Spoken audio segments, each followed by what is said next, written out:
Elle va disputer son 69e Grand Chelem consécutif, le 72e au total.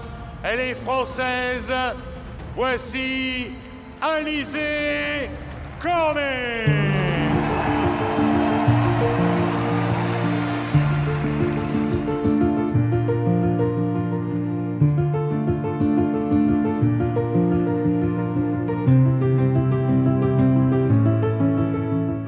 Lisa, un grand bravo pour ta carrière. Ça fait quoi là d'être en retraite sportive? Eh ben, j'ai pas encore le temps de réaliser en fait parce que je surfe encore sur la dynamique de Roland-Garros où je suis passée très vite du côté de consultante pour France Télé, donc j'ai des journées très occupées. J'appréhende un petit peu le retour à la maison, finalement avec une vie normale qui va s'installer où je vais devoir reprendre un rythme complètement différent. Pour l'instant, je suis vraiment dans l'énergie Roland-Garros avec tout l'amour que j'ai reçu qui a été extraordinaire.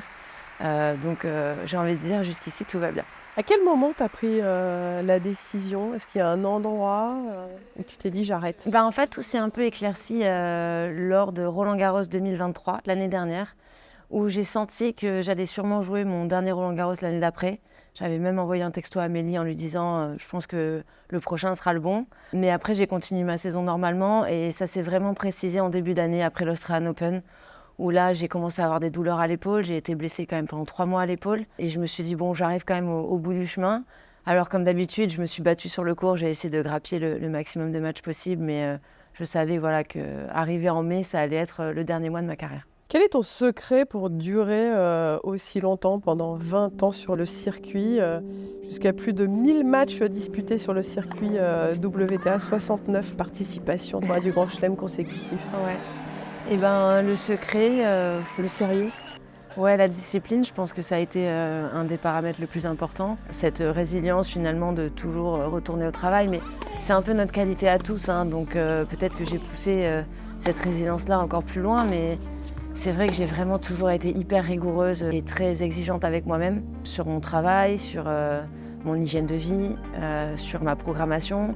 Je me suis jamais octroyé de break finalement, j'ai toujours joué. Et puis j'ai eu très peu de blessures, donc au final j'ai eu cette possibilité d'enchaîner les tournois. Et c'est vrai que quand je regarde en arrière, je me dis que c'est complètement irréel d'avoir réussi à rester à ce niveau-là pendant toutes ces années avec l'évolution du tennis féminin aussi qu'on connaît. J'ai dû adapter mon jeu, j'ai changé ma prise de coup droit pour pouvoir m'adapter à la vitesse de balle qui a été de plus en plus élevée chez les filles. Et puis voilà, j'ai réussi à tenir. J'ai l'impression que j'ai été toujours un peu sur la brèche. Mais finalement, j'ai tenu. J'ai tenu avec ma volonté, ma force de caractère. Et c'est vrai que maintenant, il y a un peu de soulagement d'arrêter, mais il y a aussi un peu de tristesse finalement que tout ça soit fini. Tristesse dans quel sens? Parce que tu imagines déjà des choses qui vont te manquer assez précises, genre même Ouais. l'adrénaline. Tout simplement, je pense que le tennis en lui-même va beaucoup me manquer. Forcément, je vais beaucoup moins jouer pendant ma retraite, ou alors ce serait quand même problématique de m'entraîner autant. Il y aurait un truc psychologique à régler. Tu peux revenir? Ouais, ça sentirait le comeback à plein nez, donc je pense pas en arriver là, mais vraiment juste cette sensation de taper dans la balle, de m'entraîner. J'ai toujours gardé une âme d'enfant finalement quand je rentrais sur le court. Alors je dis pas que j'étais toujours heureuse d'aller m'entraîner chaque jour, mais à chaque fois que je rentrais sur le court et que je tapais mes premières balles, il y a toujours eu quand même cet amour pour ce sport qui renaissait un peu de ses cendres à chaque fois. Et ça va beaucoup me manquer. Puis oui, le rythme de vie qui sera différent. Là, on voyage tout le temps, il y a beaucoup d'adrénaline, mais il y a aussi beaucoup de stress. Et ça, c'est vraiment quelque chose qui ne va pas me manquer, ce stress au quotidien. Et puis voilà, me lâcher un petit peu la grappe, être un petit peu plus douce avec moi-même, mettre de côté un peu cette exigence, bien qu'elle sera toujours là au quotidien, mais pour d'autres choses. Ouais, il y a un mix un peu de tout, là, c'est encore trop frais finalement pour que j'arrive à savoir ce qui va m'attendre du côté psychologique dans les prochaines semaines. J'aime bien quand tu dis plus cool avec moi-même. C'est vrai que de l'extérieur, on se dit, mais elle est d'une exigence avec elle-même qui est vraiment énorme. C'est d'ailleurs pour ça que tu as fait cette si belle carrière. Ouais. J'aimerais qu'on revienne sur quand tu parles de ta rigueur et de ton sérieux. Jamais tu t'es octroyé, ou très rarement, des petits, j'allais dire dérapages, non, mais des petits plaisirs. C'est rigueur Ouais, pendant plus de 20 ans. Enfin, ça dépend.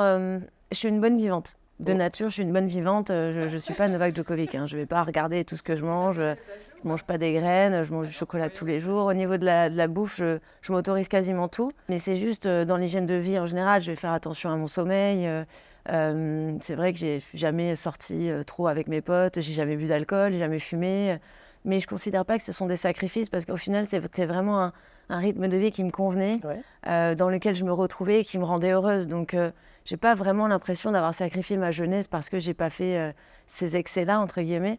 Mais oui, j'imagine que par rapport à peut-être une adolescence, une jeunesse normale, j'ai été un petit peu plus exigeante avec moi-même. Mais ça ne m'a pas semblé comme tel. En fait, pour moi, c'était le prix à payer pour jouer au tennis et c'était un prix que j'avais envie de payer aussi. Et voilà, après, non, quand j'y pense vraiment, les sorties de route, c'est pas trop mon truc, mais je suis quand même de nature une bonne vivante. Voilà, je suis pas non plus une ascète, donc j'arrive à trouver ce compromis pour quand même être heureuse et épanouie en tant que personne. Quand on fait le bilan sur les 20 ans, là, si tu as 1, 2, 3 moments à retenir, ce seraient lesquels? Dans l'ordre chronologique, je pense que je retiendrai d'abord, il y en a eu beaucoup quand même, en 1002 matchs. Le plus récent, c'était ma victoire contre Simona Halep en Australie, pour me qualifier pour mon premier quart de finale en Grand Chelem. C'était un quart de finale après lequel je courais depuis que j'avais 19 ans. Donc hyper soulagée de finalement arriver à ce quart de finale, même si bon voilà, c'était pas une victoire en Grand Chelem, mais ça peut paraître pas anecdotique, mais presque. Mais pour moi, c'était hyper important. Et je me suis prouvé que je pouvais le faire. Et puis ensuite, il y a eu quelques victoires comme ça, dont celle sur Serena Williams à Wimbledon, qui est restée quand même gravée dans les mémoires. Et puis ici et là, des victoires qu'on comptait pour moi, même si elles n'étaient pas hyper importantes dans le palmarès, mais parfois c'est juste se prouver des choses à soi-même.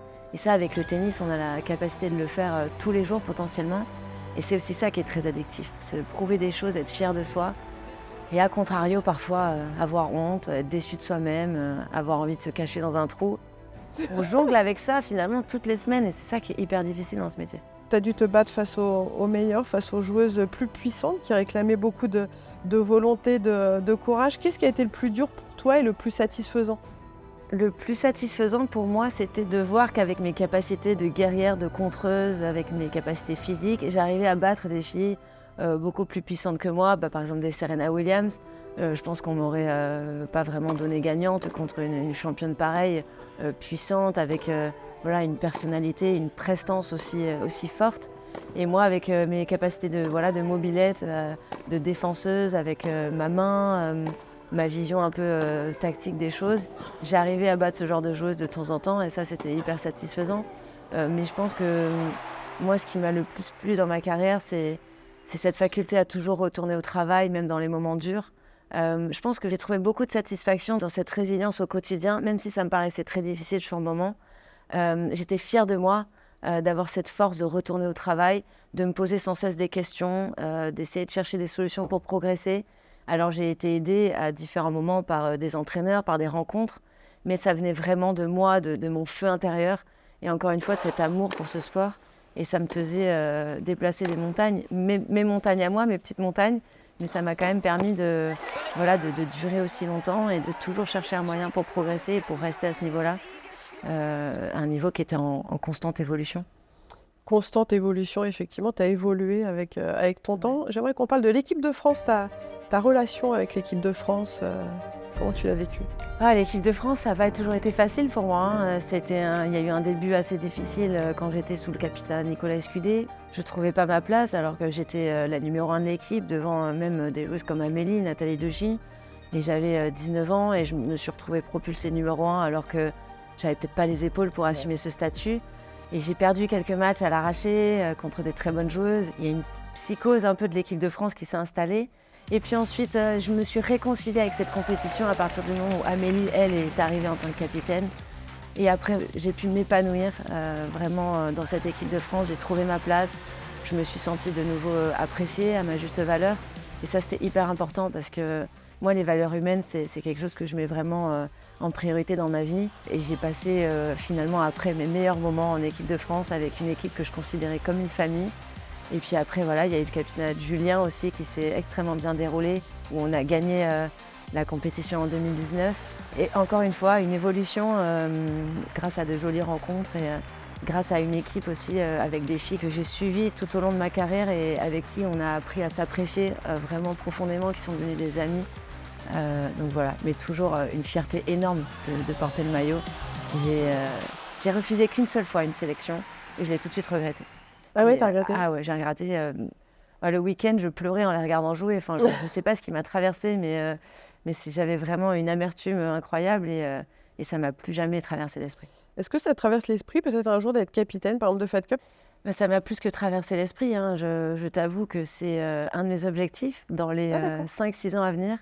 J'ai envie d'abord de vraiment digérer ma carrière, de faire un bilan aussi de ce que j'ai appris au cours de ces 20 ans, de prendre du temps pour moi et de maturer un peu tout ça. Mais je m'en suis jamais cachée que le capitaine de Fed Cup, c'était quelque chose qui me tentait vraiment énormément. C'est un poste finalement de manager en fait, être capitaine. On manage une équipe, on manage des êtres humains, un staff, des filles. On leur apporte toute notre expérience, toute notre expertise. Et moi, c'est vraiment quelque chose... À contrario, le coaching, ça me parle un petit peu moins. Mais alors être capitaine et vraiment gérer une équipe de A à Z et donner le meilleur de moi-même à des filles qui ont besoin de moi dans des moments hyper importants, c'est quelque chose qui me tente énormément. Je ne sais pas si les filles en question voudront de moi à ce moment-là, mais j'ai un si bon contact avec la jeune génération que je suis assez confiante quand même. Allez, c'est jamais bien, ça. Et je sais que j'aurai beaucoup à leur apporter. Et puis, finalement, les Diane et Clara, on est potes, quoi. Donc, je pense qu'on a créé une relation vraiment forte au cours de ces dernières années. Et à mon avis, elles seraient prêtes à me faire confiance, mais bon, je ne veux pas parler en leur nom. Quand le moment sera venu, je m'approcherai, je leur demanderai un petit peu ce qu'elles en pensent. Pour l'instant, on n'en est pas là. Mais... En tout cas, il y aura de l'exigence et du sérieux au sein de l'équipe de France. Et pas que. Il y aura aussi de la légèreté, il y aura aussi de l'humour, du bien vivre ensemble. Je pense que c'est quand même des valeurs aussi hyper importantes dans une équipe. Et voilà, il faut trouver le compromis entre cette discipline et cette légèreté. Et ce sera tout le challenge. Quelles sont les personnes qui ont compté dans ta carrière? Il y en a beaucoup. Ouais, je ne peux pas toutes les citer, franchement. Comme je l'ai dit sur le terrain, quand j'ai pris ma retraite et que j'ai fait mon discours, parfois c'est des rencontres et c'est un conseil, un sourire, un moment passé ensemble, une discussion qui peuvent parfois créer des déclics. Et c'est vrai qu'il y en a eu beaucoup au cours de ces 20 ans de carrière, des rencontres importantes pour moi. Il y a eu des entraîneurs charismatiques qui m'ont aussi énormément apporté. Puis après, il y a des rencontres aussi sur le plan personnel. J'ai passé 8 ans avec mon ex-compagnon. C'est lui qui a géré énormément de choses dans ma carrière. Enfin, pour en citer quelques-uns, voilà, c'est des hommes et des femmes qui m'ont accompagnée à différents moments de ma carrière et qui ont fait de moi celle que je suis aujourd'hui. Le rôle de tes parents dans ta carrière, ta maman Ouais. Ma maman, mon papa, un peu plus en retrait, mais toujours présent. Mon frère aussi. Vraiment, tous les trois, ils ont été un pilier dans ma carrière. Ma maman a quand même arrêté de travailler quand j'avais 12 ans pour pouvoir m'accompagner en tournoi en France et à l'étranger. Et mon père a dû rester pour pouvoir ramener un petit peu d'argent à la maison, parce que bon, on ne roulait pas sur l'or dans la famille, donc ça a demandé vraiment beaucoup de compromis et de sacrifices.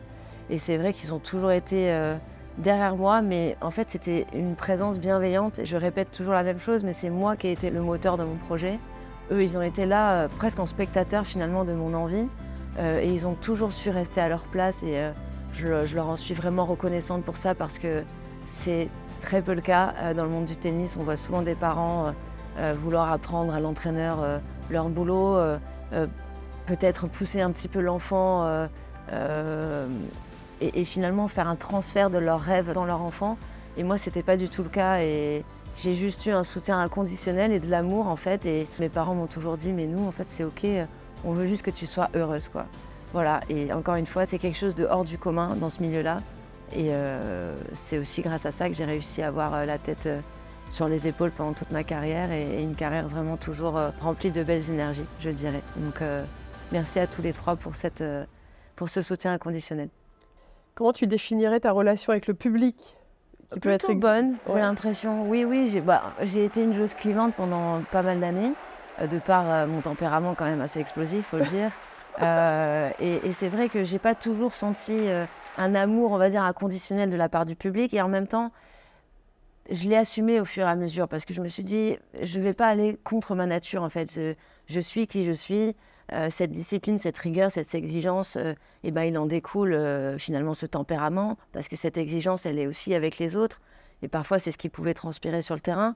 Mais c'est aussi finalement cette image clivante qui m'a forcée à trouver des solutions. Parce qu'à un moment donné, à 28 ans, j'en ai eu marre d'être ce personnage clivant. J'avais envie de recevoir plus d'amour. Et donc, j'ai cherché des solutions.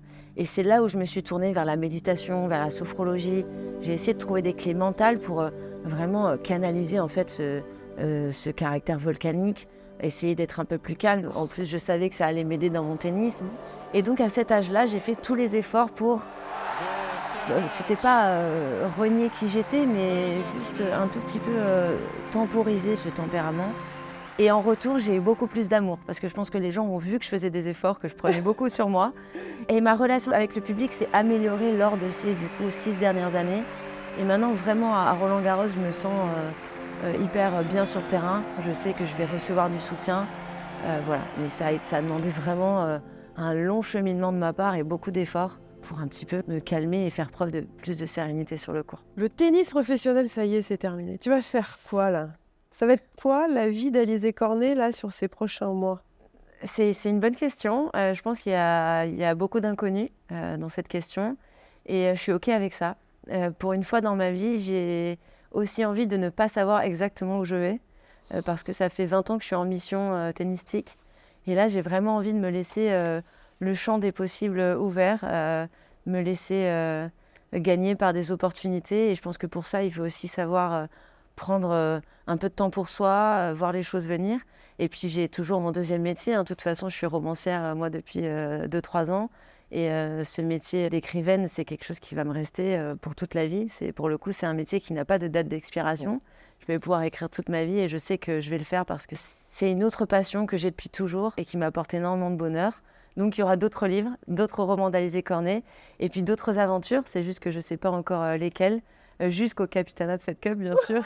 Donc, il y a 5 ans, là, j'ai 4-5 ans voilà, à meubler. Mais déjà, je sais que je vais prendre 2 mois de vacances. On va partir avec mon compagnon faire un tour de France en van. Ça, c'est un projet que j'ai depuis très longtemps. Je voulais vraiment une coupure, en fait, avec cette vie de joueuse de tennis, avec la vie d'hôtel, une vie de luxe, finalement, avec beaucoup de voyages en avion, beaucoup de déplacements. Alors là, il y aura du déplacement, mais ce sera dans un van, à la route, avec finalement un peu un retour aux sources, quelque chose de très simple. Parce que c'est qui je suis aussi, cette simplicité. Et j'ai envie de découvrir notre beau pays sous un autre angle. Et après ça, à mon avis, il y aura des opportunités forcément qui vont s'ouvrir à moi. J'ai aucun doute là-dessus. J'ai vraiment confiance en l'avenir, en fait. Et je pense que ça, c'est une grande force. Si je te donnais, là, pour terminer, un carnet, un stylo, et tu as 5 choses à mettre pour la suite, là. Passer du temps avec les gens que j'aime. Ça, c'est vraiment number one. Et je pense que je ne vais pas m'en priver. Voyager pour le plaisir, découvrir des choses sans tennis, écrire encore plein d'autres romans et donner des émotions grâce à mon écriture, garder un pied dans le tennis d'une manière ou d'une autre. J'ai vraiment envie d'aider finalement et de partager mon expérience avec de jeunes joueurs qui auront sûrement besoin de tout ce que j'ai à leur apporter. Et la 5e chose... Jouer au paddle? Jouer au paddle. Je choisis ça. Jouer au paddle, merci Émilie de me le rappeler. Ouais, c'est mon 2e sport coup de cœur, le paddle. J'en ai pas parlé jusqu'à maintenant, mais je compte vraiment bien m'investir dans ce sport aussi. Peut-être en tant que joueuse, me donner une chance de faire des tournois. J'ai jamais eu la chance de faire plus de 2 tournois dans ma vie. Et retrouver peut-être cet esprit de compétition à travers le paddle. Ça serait vraiment très sympa. Bah écoute, un grand merci. On sent beaucoup de fierté en plus. Et ça, c'est génial. Ouais, je me suis pas souvent accordé le droit d'être fière de moi. Parce que j'ai toujours un peu été une éternelle insatisfaite. Et une grande perfectionniste, mais là je crois qu'il est temps. Il est temps de m'accorder un peu de fierté de qui j'ai été en tant que joueuse, mais aussi qui je suis en tant que femme et la simplicité que j'ai réussi à garder tout au long des années. Et ça, c'est peut-être ma plus grande fierté même. Bah merci beaucoup. Merci Émilie.